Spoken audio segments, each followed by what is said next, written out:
Hello, my name is Morgan Prost, and this is going to be my presentation for my top 5 strengths from the Strengths Quest test that we took a couple weeks ago. So I am going to just list the top 5, and then I'm going to give a brief description as to what I think really is meant by these strengths, and also how I can apply them to my education, personal life, and my career. Starting off, my top strength was individualization. So I have a picture here of a bunch of different people, and I'm not really going for a difference in looks, but I just wanted to have something to convey how people are different. And part of being skillful at being able to see which people's skills I can take and use in a group setting, in a team setting, and use those skills to move towards a goal. So some people have strengths in one area, other people have strengths in another. And combining those strengths and moving a team forward. That is part of that skill. So another kind of way that I look at this, and relationship building was the other specified trait that goes along with this. Seeing that everyone has unique abilities, and then not only just seeing that, but being able to encourage people to use those abilities to work together effectively as a team.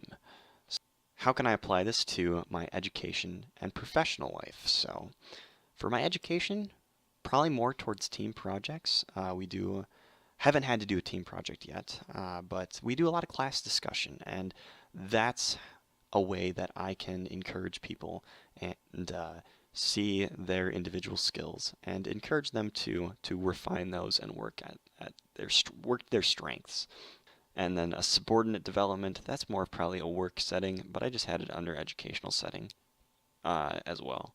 So somebody is working under you on a team, and you see they have talent for paying attention to detail, maybe, and you just encourage them and you say, look, this is something you're really skilled for, so this is the work we're going to give you, if that's all right with you, and I really feel as though you're going to contribute a lot to the team, and that just creates a good work environment and a good environment for growth too.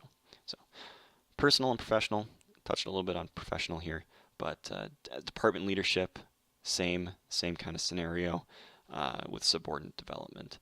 Family events and coordination. My sister and I are both pretty good at leading the crew. I have 6 altogether in my family, including my parents for my immediate family.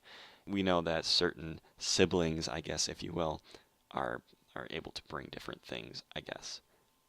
Broadly speaking. So next is context. Context. Found this image. So without context, a piece of information is just a dot. It floats in your brain with a lot of other dots and doesn't mean a darn thing. Knowledge is information in context. Connecting the dots. Ventura. I held out the name from this because I didn't know who this person actually was. And so my mind thinks Ventura. I didn't have any context to put together who came up with this quote. Except I thought, Ace Ventura. No. And then I immediately was like, no, clearly this quote is not from Ace Ventura, Pet Detective. Great movie. Jim Carrey's hilarious. But no, it's actually Michael Ventura, the screenwrite American novelist and director.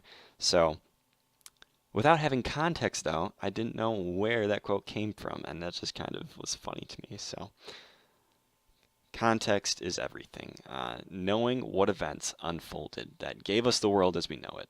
I have the word paramount in there. We know is paramount. It's of utmost importance. Not everybody sees it this way. Some people look at the past and they're like, who cares what happened then? What's important is what happens now. And then there's people like me and say, whoa. If you don't understand how you got here, how are you ever going to fully understand what direction to go forward? For me, a lot of stuff is precedence. Knowing what precedence has been set by past events will help us better to predict and make correct and good decisions in the future. So, and I've got a passion for history. Originally, when I went to school, it was for a history major. I wanted to teach history maybe one day. Practical application for education. For me, class structure, education programs, and assignment structure. Knowing what creates or like what makes up the course as a whole. I always read the syllabus and I always read the assignment layout for the entire program just to give myself a good overview of what's to come. So, professional and personal, business finance, personal finance, those kind of go hand in hand. For the business finance more, I'm talking like when it comes to lending. I'm in consumer lending. I'd like to do commercial lending someday. And that requires you to have a good history of the business's finances because that's what you're basing your analysis on, whether we're able to lend them that money. Personal finance, it's more of budgeting, looking at your tendencies of spending in the past and how you can better be prepared in the future. Personal lifestyle, exercise, health, diet, personal growth, things along that nature that I can use to better myself. So, input.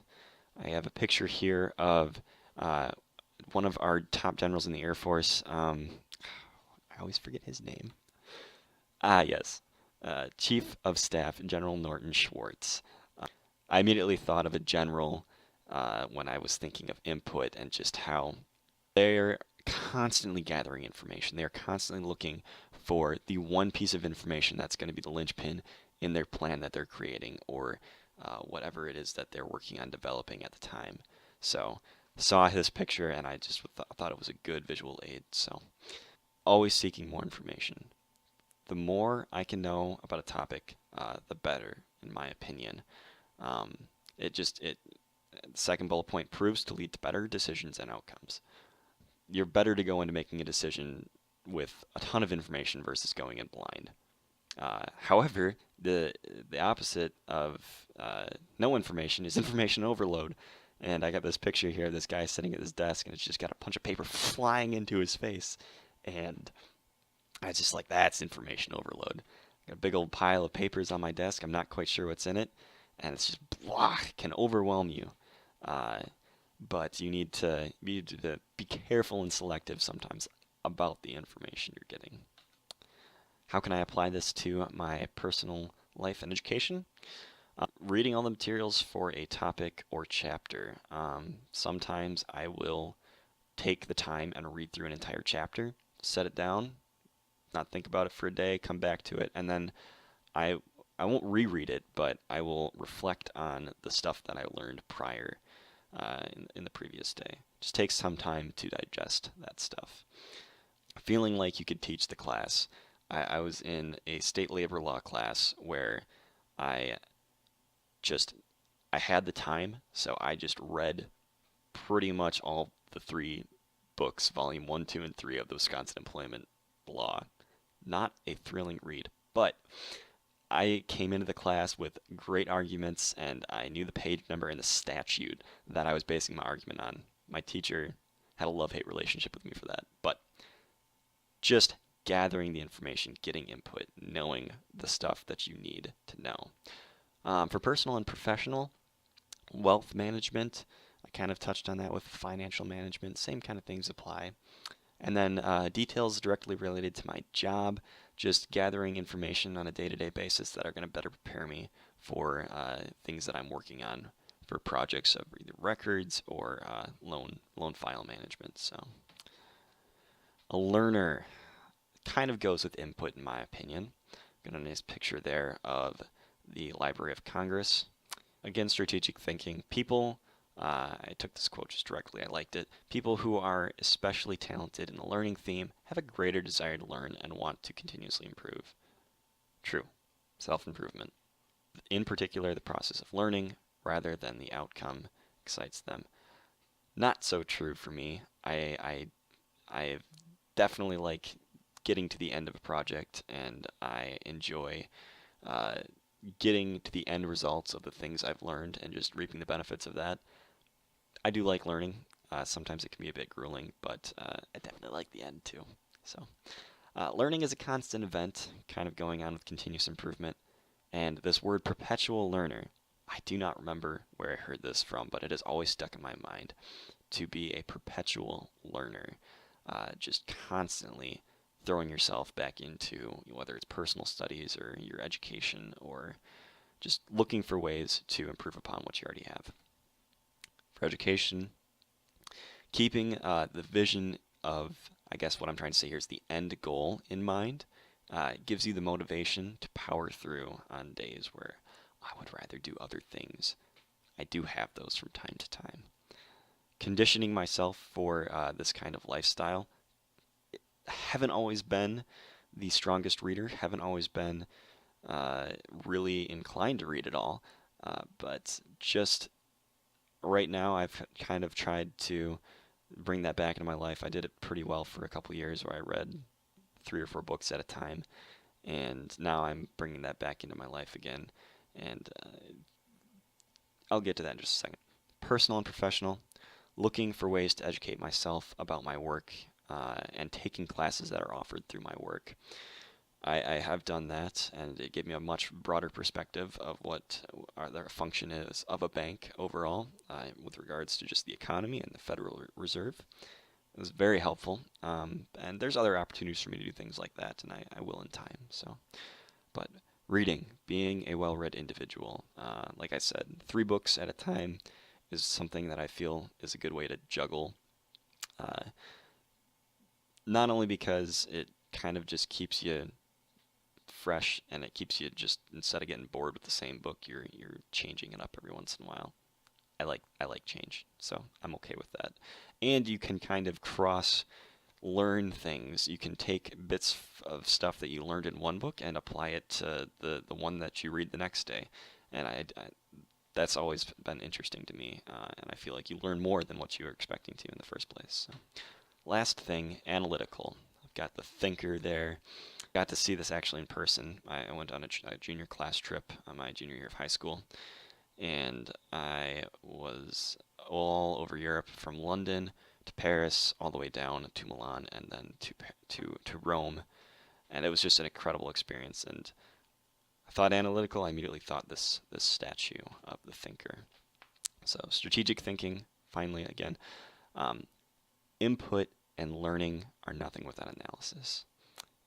So you can gather all the information you have, but if you can't draw a supposition or hypothesis or have any real material thought on the matter, what's the point?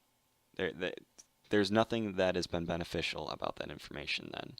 There's a difference between knowledge and wisdom, and it lies with the ability to be analytical.